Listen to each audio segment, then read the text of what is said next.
हमारा समाज यानी कुर्मी समाज इस जिले में एक पुस्तकालय, छात्रावास, धर्मशाला, जो कहिए मल्टीपर्पज बिल्डिंग बनाने की आधारशिला रखी गई है।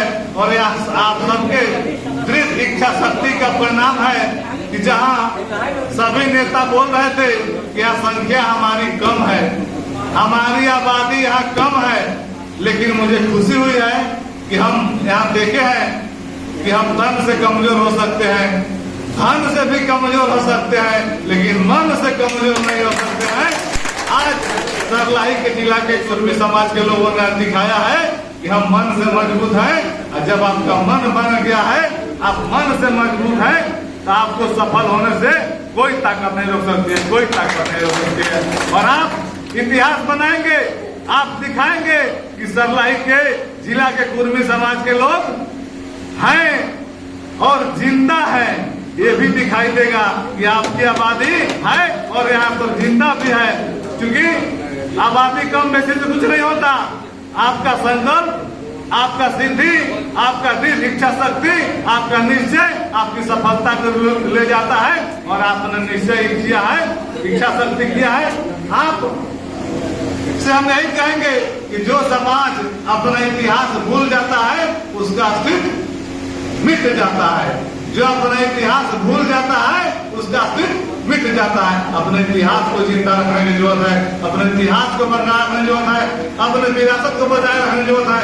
हमारे भाई कनिल जी आए, स्वागत है शायद। अभी हम लोग मंच पर हैं, आप बैनर लगा हुआ है, देख रहे हैं। एक तरफ छत्रपति शिवाजी महाराज की प्रतिमा लगी है, तो एक तरफ सरदार वल्लभ भाई पटेल जी की प्रतिमा लगी है। और हमें इनसे क्या सीखने को मिलता है? छत्रपति शिवाजी महाराज ने तलवार से देश को जीत लिया, तलवार से देश को जीत लिया। पहले किसी से लड़ाई होती थी, आप लोग बुजुर्ग लोग बैठे हैं, पहले गांव में हम लोग जहाँ से आए हैं बनावट हमको अलग नहीं लगता है। और हमको तो अभी तक नहीं लगा कि हम दूसरे देश में हैं कि दूसरे राज्य में कि अपने घर में हैं, कुछ हमको पता ही नहीं चला। अभी तक हमको कहीं महसूस नहीं हुआ है कि हम अलग देश में, अलग राज्य में हैं। आपने इतना प्यार से दिया है। हम लोग के यहाँ पहले लोग लठैत रखते थे, फिर तलवार आया, तीर आया, लाठी आया, भाला आया, तीर आया, तलवार आया, राइफल आया, बंदूक आया, छप्पन आया, 45 आया, तोप आया। आज किसी से लड़ाई होती है? आज तो यहाँ बटन दबाता है और 1000 किलोमीटर जाके मिसाइल गिरा देता है। वही कहना चाहते हैं कि सरदार छत्रपति शिवाजी महाराज तलवार से भारत देश को जीत लिए, देश को जीतकर अपना अस्तित्व स्थापित किए, मराठा साम्राज्य, कुर्मी साम्राज्य की स्थापना किए। और उन्हीं के तीसरी पीढ़ी के लोग छत्रपति साहू जी महाराज 200 साल पहले देश का, भारत देश का पहला छात्रावास खोलने का काम किए, पहला छात्रावास खोलने का काम किए। क्या शिक्षा मिलती है कि जिसके पूर्वज ने, जिसके खानदान ने तलवार से देश को जीतने का काम किया, उसको 200 साल पहले समझ में आ गया कि आने वाला समय तलवार का नहीं, कलम का होने वाला है, कलम का होने वाला है। और उन्होंने देश का पहला छात्रावास शुरू किया। और हमको आपको आज तक समझ में नहीं आ रहा है, हमको आपको आज तक समझ में नहीं आ रहा है कि हमारी जरूरत क्या है, हमारी प्राथमिकता क्या है। हम आपसे यही कहेंगे कि आप अपनी प्राथमिकता जब तक तय नहीं कीजिएगा, आप अपना प्राथमिकता जब तक नहीं बनाइएगा, तब तक आप सफल नहीं हो सकते हैं। आपकी इनकम 5000 हो चाहे 5 लाख। यहाँ चर्चा हो रही थी, हम मनु जी बार बार बता रहे थे कि यहाँ के लोग थोड़ा सा कमजोर हैं, थोड़ा सा आर्थिक रूप से, सामाजिक रूप से। हमने कहा है, उसी के विषय में समझा रहे हैं। आपके इनकम 5000 हो या 5 लाख हो, 50,000 हो महीना, किसी कोई फर्क नहीं पड़ सकता है। सबकी इनकम बराबर हो भी नहीं सकती है। ऐसा कोई व्यवस्था नहीं है कि सबका इनकम बराबर हो, लेकिन आपकी प्राथमिकता बराबर होनी चाहिए। आपकी इनकम 5000 है या 50,000 है, उससे आपको करना क्या है, आपको तय करना होगा। उस 5,000 से या 50,000 से आप चश्मा खरीदना चाहते हैं, घड़ी खरीदना चाहते हैं, जूता खरीदना चाहते हैं, कलम और किताब खरीदना चाहते हैं। चश्मा घड़ी जूता आपको 5 महीने काम आएगा, 6 महीने काम आएगा। कलम किताब 600 साल आपके आने वाले पीढ़ी में काम आएगा, आपके पीढ़ी में काम आएगा। इसलिए हम आपसे यही कहेंगे कि आप अपना जितना ताकत, अपना जितना समय, जितना अपना ताकत अपना धन कमाने में लगाते हैं, उसकी आधी ताकत अपने बच्चों को पढ़ाने में लगाएंगे, आपका जीवन सफल हो जाएगा, जीवन सफल हो जाएगा। आज यहाँ विधायक जी बैठे हुए हैं, सांसद प्रतिनिधि बैठे हुए हैं। एक लोकसभा में, एक क्षेत्र में, एक वार्ड में कितने लोग सदस्य होंगे? एक वार्ड में कितने सदस्य होंगे? 1 सदस्य होंगे। हर घर से मुखिया नहीं बन सकते हम, हर घर से सांसद भी नहीं बन सकते, हर घर से वार्ड भी नहीं बन सकते हैं, लेकिन हर घर से एक doctor, engineer, IAS, IPS, BDO, CO बन सकते हैं। यह क्षमता को विकसित करना हमारे समाज का पहला प्रयास होना चाहिए। इसलिए कि प्रयास जब तक हम अधिकारी नहीं बनाएंगे तब तक हमको अधिकार नहीं मिलेगा। और हम खुल के बोलते हैं, अधिकार चाहते हैं तो अधिकारी बनाएं, अधिकार चाहते हैं तो जब आपके अधिकारी होंगे, ताज किसी का रहेगा, राज आपका रहेगा, राज आपका रहेगा। इसलिए अधिकार चाहते हैं तो अधिकारी बनाए। और यह कलयुग नहीं, कलम युग है। सरदार वल्लभ भाई पटेल की प्रतिमा लगी हुई है। सरदार वल्लभ भाई पटेल को अपना आदर्श मानते हैं, सब लोग मानते हैं कि हमारे सरदार वल्लभ भाई पटेल आदर्श है, हमारे पूर्वज है, हमारे लोगों में खून बह रहा है। लेकिन क्या हम जयंती मनाते हैं, सारी बातों पर चर्चा होता है कि सरदार वल्लभ भाई पटेल बलिष्ठ थे, किसान आंदोलन चलाए, जो भी वो अच्छा काम किया उसकी चर्चा करते हैं। लेकिन यह कभी नहीं हम सोचते हैं कि सरदार वल्लभ भाई पटेल 75 साल पहले बलिष्ठ थे, यानी 75 साल पहले वकील थे। और उनके मानने वाले आज तो हर घर में वकील होना चाहिए, सब सरदार वल्लभ भाई पटेल का सपना साकार होगा। हर घर में शिक्षक होना चाहिए, सब सरदार वल्लभ भाई पटेल का सपना साकार होगा। हम जयंती मनाते रहेंगे, आरती उतारते रहेंगे, फूल चढ़ाते रहेंगे, माला चढ़ाते रहेंगे, मूर्तियां बनाते रहेंगे, कोई फायदा नहीं होने आ रहा है। हमारी पीढ़ियां गुजरते चल जाएगी, बीतते चल जाएगी। जब तक उनके आदर्शों को, उनके संदेशों को हम अपने जीवन में नहीं अपनाएंगे, तब तक हम सफल नहीं हो पाएंगे। अभी हमारी एक बहन कह रही थी कि हम देवी जी की पूजा करते हैं और अपने घर के अंदर मां बहन को मान सम्मान नहीं देते हैं। हम उनकी बात से पूर्णतः सहमत हैं। हम देवी जी की पूजा करते हैं, उनके यहाँ खोसी चढ़ाते हैं, बकरी चढ़ाते हैं, जो भी तरह की जो परंपरा उसको निभाते हैं। कि आपको लगता है उसे माता जी खुश हो जाएंगी? आपको लगता है माता जी ने क्या किया था? माता जी ने असुर का नाश किया था, भ्रष्टाचार, अब दुशासन को मारा था। हम लोग यहाँ महिषासुर का वध किए थे, भस्मासुर का वध किए थे। लेकिन आज का राक्षस कौन है? आज कहीं आपको राक्षस दिखता है? बताइए, नहीं दिखता है। लेकिन समाज में आज भी राक्षस है। किस रूप में है?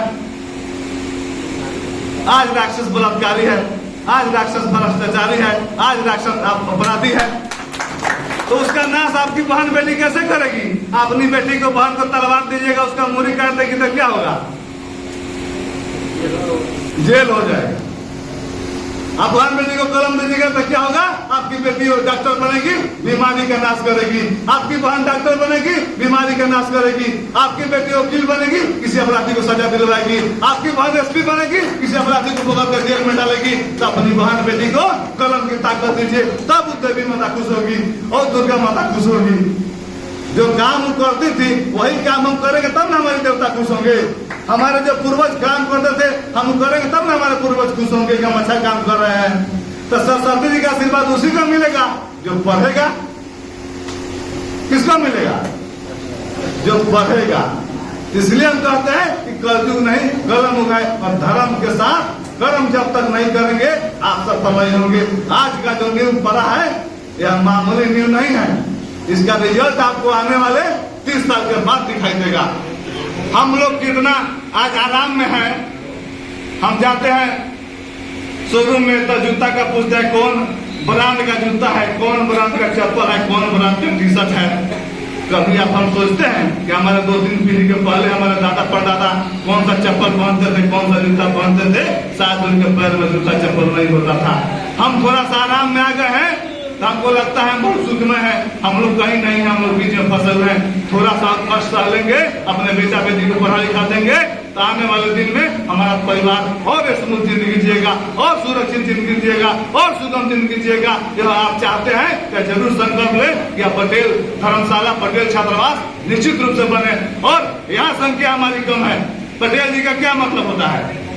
कुर्मी का मतलब पटेल, पटेल का मतलब एकता। कुर्मी का मतलब पटेल, पटेल का मतलब एकता। एकता का संदेश दीजिए। इस राज्य में जितने भी जिला है, सब जिला के लोग मिलकर सरलाही में धर्मशाला बनाने में सहयोग करें, सब हमारी एकता दिखेगी। हमारा सब पटेल का नाम लेने का मतलब होगा और कुर्मी होने का मतलब होगा कि हम एक है। एक नहीं है तो हम कोई कुर्मी नहीं है। हम कुर्मी है तो एक है, तब हमारा मान सम्मान है, नहीं तो हमारा कोई मान सम्मान नहीं रहना होगा। हमारा जहाँ भाई कमजोर है वहाँ हम कंधा लगाए, वहाँ हम ताकत लगाए, तभी हमारी एकता देखेगी। हम तो छपरा से विधायक थे, बिहार विधानसभा सदस्य थे और सीतामढ़ी में हम जब आए, हमारे सभी साथियां बैठे हैं। पटेल छात्रावास जर्जर अवस्था में था। हम लोग जब देखने गए तो वहां जाने के लिए हम लोग वहां पहुंच नहीं पाए। ऐसा स्थिति था कि पार्टी हेल कर जा नहीं सकते थे उस दिन पर।